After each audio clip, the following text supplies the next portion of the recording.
Hello everyone, very welcome to iExamB for 50% faster preparation। और ये हम बात कर रहे हैं 300 important questions for RBI Grade B। This is your 20th video और यहाँ पर हम 200 क्वेश्चन खत्म कर लेंगे। फेज 1 एग्जाम बहुत पास आ चुका है। लास्ट ईयर हमने ये एक्सट्रीम बी किया था, एक्सट्रीम बी जिसमें हम ऑफलाइन ऑनलाइन का कॉम्बिनेशन प्रोग्राम है, only program for RBI grade B where you have an opportunity to meet faculty face to face. छोटी छोटी क्वेश्चन, छोटी छोटी बातें, ऐसी चिटचैट जो शायद ऑनलाइन एनवायरनमेंट में नहीं हो पाती है, बिकॉज ऑनलाइन में कई चीज़ें रिकॉर्डेड होती हैं। यहाँ पे नॉलेज एक्टिविटीज़ हम करते हैं और यहाँ पे हम डाउट क्लियरिंग सेशंस करते हैं। आपको lunch time, dinner time, we have actually done post dinner sessions also in the residential version of extreme V, but यहाँ पे हम इंटरेस्टिंग बात ये करने जा रहे हैं अभी फेज 2 के लिए। Exclusively for phase 2 we have brought extreme B, जो होने वाला है इसी महीने में आफ्टर द फेज 1 एग्जाम, जिससे कि आपको जो गैप मिलता है फेज 1 और फेज 2 में, उस समय आपको ये फेज 2 की तैयारी हो पाए। अगर आपको ज्वाइन करना है तो आप डिस्क्रिप्शन में देख पाएंगे, वहां भी आपको लिंक मिल जाएगा। You have any question, otherwise आप एक्सट्रीम बी के बारे में कोई भी जानकारी हमारी वेबसाइट पे ले सकते हैं, हमारी टीम से बात कर सकते हैं। You will have an opportunity to meet 4 ex RBI officers who have also cracked these exams, myself, Dr. Sharma, Sushil Ragade sir, चक्षु मीराकुर सर, आपको इन पर्सन यहाँ पे मिलेंगे। ओके, तो अभी हम बात करते हैं question number 190। Which of the following is not A category of the thematic bonds? This I asked in the last video. Thematic bond क्या होते हैं? जो किसी एक पर्टिकुलर थीम पे होते हैं। जैसे थीम है सस्टेनेबिलिटी, राइट, या हो सकता है ग्रीन एनर्जी, तो green bond, social bond, sustainability, ये सब थीम है। Sustainability linked bond. That corporate bond क्या है? एक टाइप का क्लासिफिकेशन हो गया, जैसे गवर्नमेंट बॉन्ड जो गवर्नमेंट ने इशू किया और कॉर्पोरेट बॉन्ड जो कॉर्पोरेट ने इशू किए। तो ये इसमें आपका आंसर हो जाएगा, because this is not a thematic bond. RBI has approved 87,416 crore. ये अपने आप में एग्जाम क्वेश्चन हो सकता है, you have to remember this. Surplus transfer the government 2023 में what is the contingency risk buffer maintained by RBI, what percentage? So this is the question here, and if you are reading BPDA carefully, देखो मैं ये BPDA से लिया हुआ है, the answer here is 6%. So basically what RBI does, whatever RBI earns, that is called surplus, that is not called profit, because RBI is not a profit making institution. So this, out of this surplus, so certain part is kept with the RBI is earning, and the rest is called surplus. That surplus is transferred to the government, because government is the owner of RBI, 100% ownership with the government of India. तो इसमें क्या किया RBI ने? 50 BPS, 50 BPS risk, contingency risk buffer जो था वो बढ़ा दिया और उसको कर दिया अभी 6%, राइट। इससे पिछले साल तक वो कितना था अपने पास? 5.5% था provision towards the contingency fund. कितना अमाउंट है? Around 1.15 trillion rupees. So this is the fund kept by RBI only for the situation which may arise because of the currency fluctuations. So RBI keep this reserve, right? और आप देखेंगे government of India ने 48,000 करोड़ का provisioning किया था budget में। So what government was expecting that from the entire financial institution, not only RBI and other bank also, 48,000 crore rupee was the expected earning. 87,000 तो RBI ने ही दे दिया, बाकी अलग आएगा। तो इसलिए इसका गवर्नमेंट का जो फिस्कल डेफिसिट के टारगेट थे, उनको गवर्नमेंट को अचीव करने में से हेल्प होती है। This is the amount which RBI has been paying to government, 87,000 crore, last year 30,000 crore, उसके पहले 99,000 करोड़, और हाईएस्ट रहा है 18-19 में 1,75,000 करोड़ रुपीस आरबीआई ने सरप्लस ट्रांसफर किया गवर्नमेंट को। ये भी मैंने बीपीडीएस से लिया है, तो एग्जाम जब पास आ गया है, लास्ट 4 महीने की बीपीडीया तो बहुत डिटेल में पढ़नी है, आपको बार बार पढ़नी है। Bank credit to micro and small enterprises under priority sector loan in March 23 grew by 14% YOY, 14% बढ़ा। एसएमईज को प्रमोट करने की कोशिश की जा रही है सरकार द्वारा। What is the criteria for a business to be classified as small enterprises? तो आपको इसमें तीनों कैटेगरी पता होनी चाहिए, माइक्रो और स्मॉल एंड मीडियम, तीनों पता होना चाहिए। तो मैंने एक ही पूछा है और इसमें स्ट्रेट फॉरवर्ड आंसर है 10 crore invest, not more than 10 crore investment और turnover not more than 50 crore.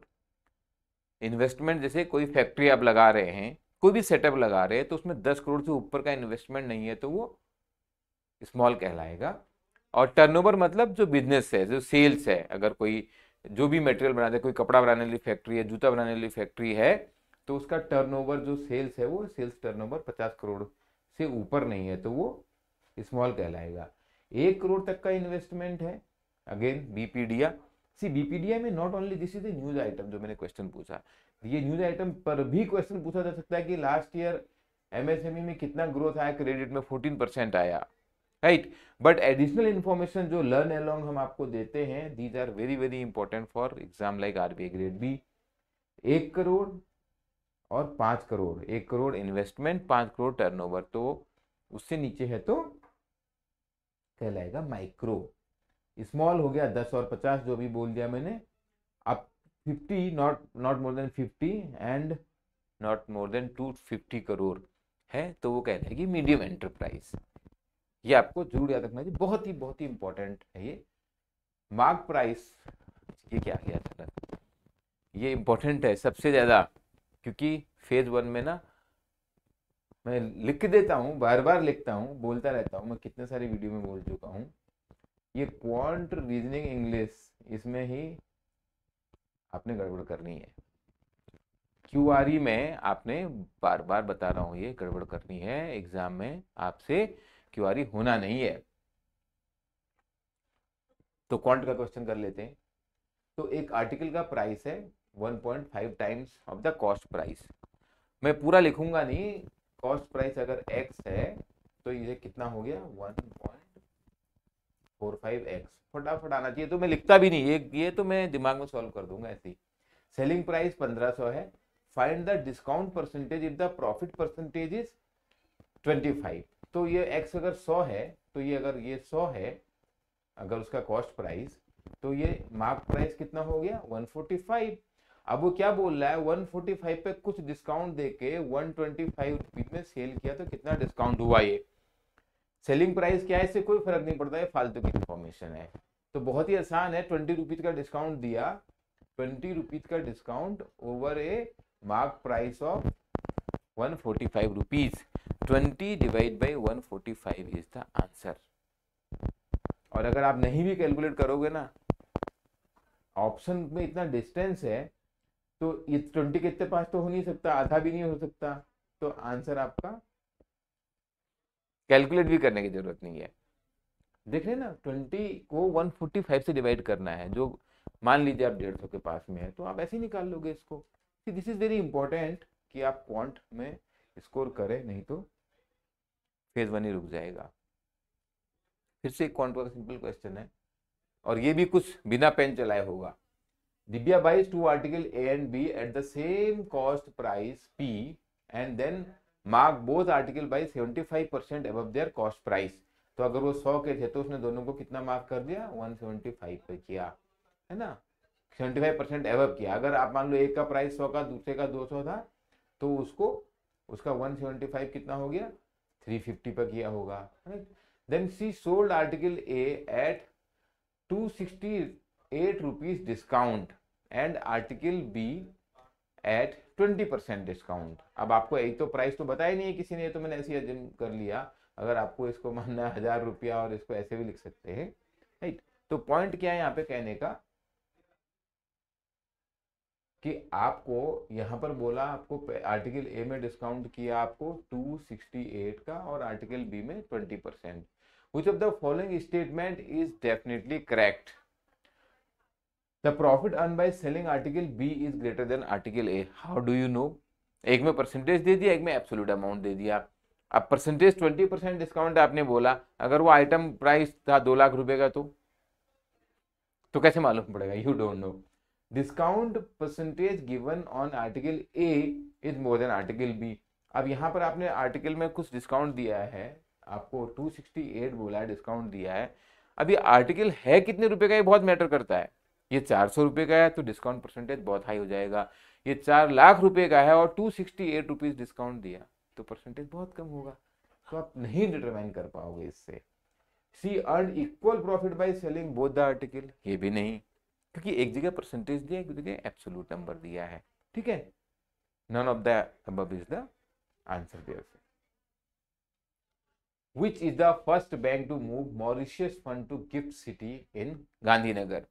Gift city के बारे में हमने काफ़ी बात करी है, एंड स्पेशली जब हम IFSC एग्ज़ाम की बात कर रहे थे ना, तो आपको शायद गिफ्ट सिटी के बारे में जानकारी पूरी मिली हो, क्योंकि IFSC वहाँ का रेगुलेटर है. अब यहाँ पे पहला बैंक जिन्होंने मॉरिशियस के एक फंड को यहाँ पे मूव किया है, ये इसलिए इम्पोर्टेंट क्वेश्चन है, और वो बैंक है कोटक महिंद्रा बैंक. फंड का नाम तो नहीं पूछा जाना चाहिए, बट एल्केमीज फंड जो है, ये फंड का नाम है. जो पहला जो बैंक है यहाँ पे अपने Kotak Mahindra is the first bank to move Mauritius fund to GIFT City in Gandhinagar. तो गिफ्ट सिटी का कॉन्सेप्ट क्या है कि it is like a foreign land. तो वो वहां से अब जो फंड है वो गिफ्ट सिटी में सेटअप हो गया, राइट. और कोटक महिंद्रा बैंक के बारे में एडिशनल इन्फॉर्मेशन, CEO है Uday Kotak. GIFT City is India's first operational smart city with the development of world-class infrastructure. BPD आपको खूब ध्यान से पढ़ना है, IFSC का जिक्र भी यहाँ पे आया हुआ है.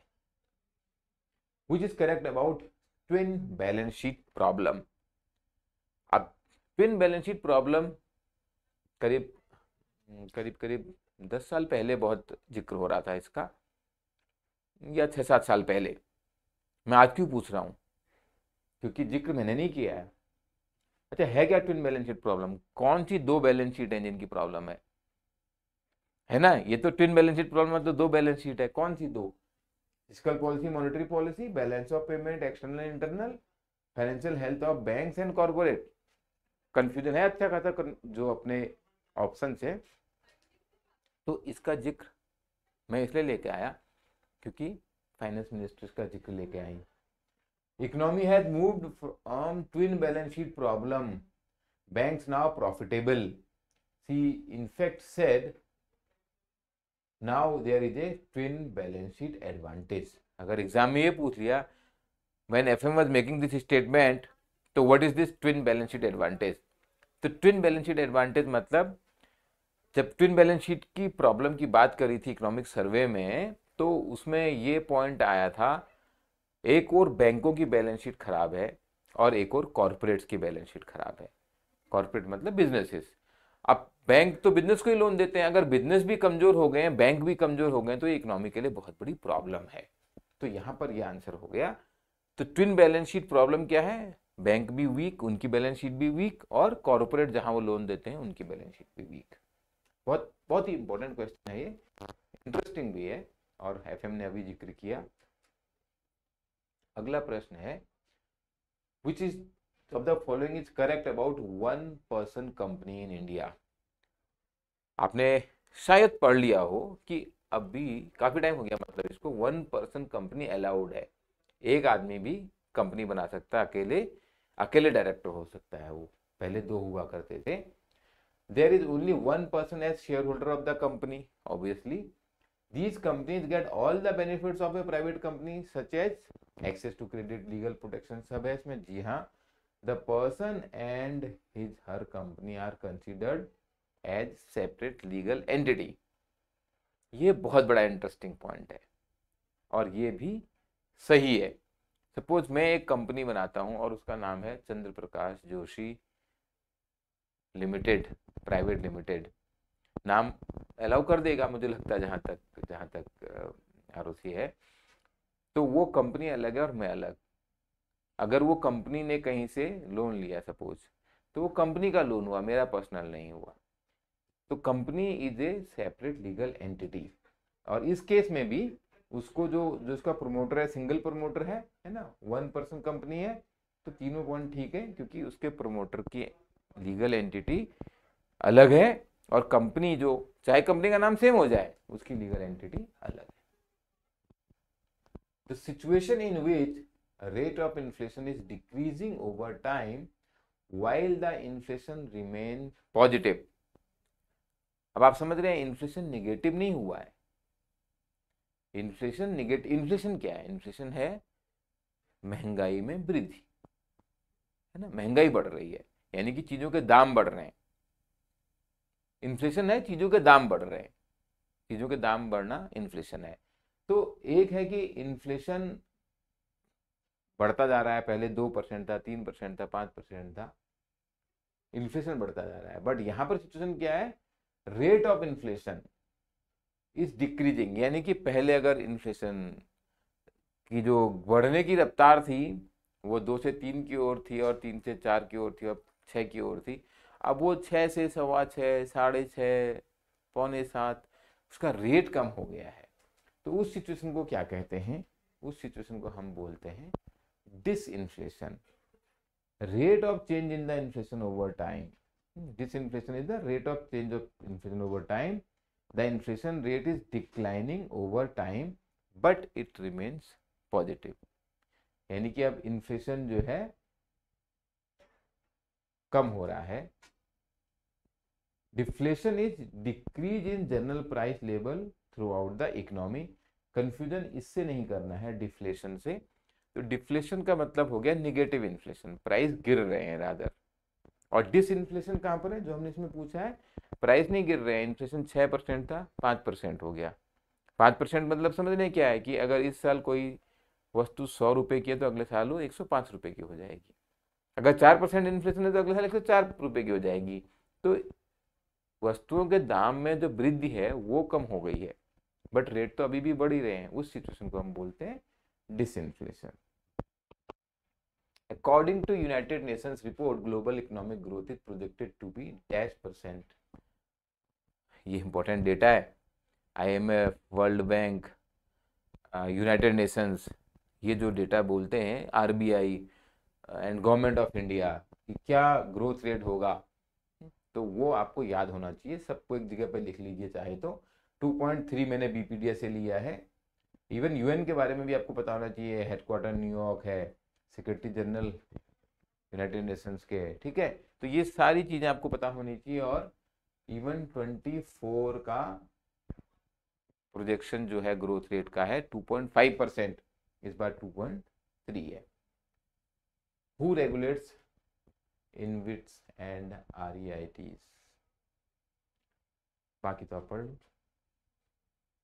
आपको आंसर करना है और कमेंट में लिखना है। ये वाला तो इजी है, आप कर लोगे। और जब आप करोगे तभी आप इस तरीके से स्टेप बाय स्टेप सक्सेस की जर्नी पार करोगे। शॉर्ट वीडियोस देखोगे हमारे यहाँ पे, प्रैक्टिस क्वेश्चन हैं, स्टडी नोट्स हैं और लाइव सेशंस हैं। आप मेहनत करते रहिए। आई एम श्योर कि मेहनत करेंगे तो आपको जरूर नतीजा मिलेगा, सक्सेस मिलेगी मिलेगी। And right now when the exam is very near, you have to focus more and more on phase 1। GA करना है और QRE करना है। QRE में सरप्राइज एलिमेंट बहुत कम है एग्जाम में, जो आप प्रैक्टिस करेंगे उसी में से आएगा। प्रीवियस ईयर क्वेश्चन अगर अभी तक डाउनलोड नहीं किए हैं, हमारी वेबसाइट पे फ्रीली अवेलेबल है, प्लीज डाउनलोड कीजिए, प्लीज प्रैक्टिस कीजिए। We have real exam like mock test which is available to you, but practice तो आप ही को करनी है। So good luck, see you in the next video. ये वाला क्वेश्चन का आंसर जरूर कर लो कमेंट में। सीखोगे ना, चाहे गलती करोगे तो क्या फर्क पड़ता है।